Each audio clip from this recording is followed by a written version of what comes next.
Welcome back! Ready for another brain info stuffing session? So why are we only talking about Cuba? The tiny island 300 miles off the coast of Miami that gives Republicans more constipation than all the beef in the heartland.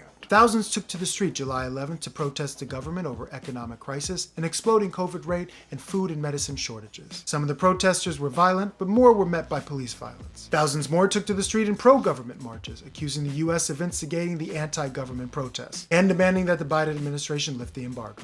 History. America bought Cuba from Spain in 1899 and held influence over the island for the next 50 plus years. From 1933 to 1959, Batista ruled. They were years of brutal dictatorship, government corruption, American corporate and mob exploitation, and suspension of civil and human rights. He was the Putin of his era. And so, revolution. Fidel Castro and Che Guevara won. They executed some of their enemies, exiled others, and most of the wealthy class escaped to America to depressingly define Floridian politics for generations to come.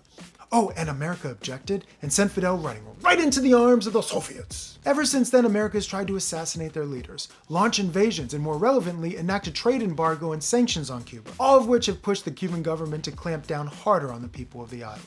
Back to the present, where some US politicians are calling for invasion, and social media campaigns are trying to rally the American people towards intervention, at the same moment that we're withdrawing the last of our troops from Afghanistan! But how many of you knew that Cuba has one of the highest literacy rates in the world? Or that they have the highest rate of doctors per capita, and have developed their own COVID vaccine that rivals the best that America has? Of course, now they need the COVID raw materials and the syringes to be able to get the vaccination to their people, but they can't because of the embargo, which has done nothing but strangle the Cuban people for 60 years.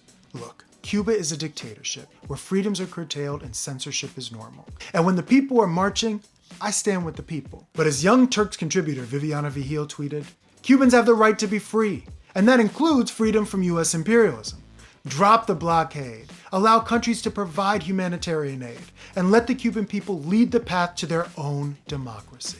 And for us Americans, the question remains, why does the media spend so much time on Cuba but none of these other countries? I think that's a question that we all need to answer for ourselves, but first, we need to do our homework. For WTF Weekly, I'm DC Williams. Stand with the people, but keep it 100.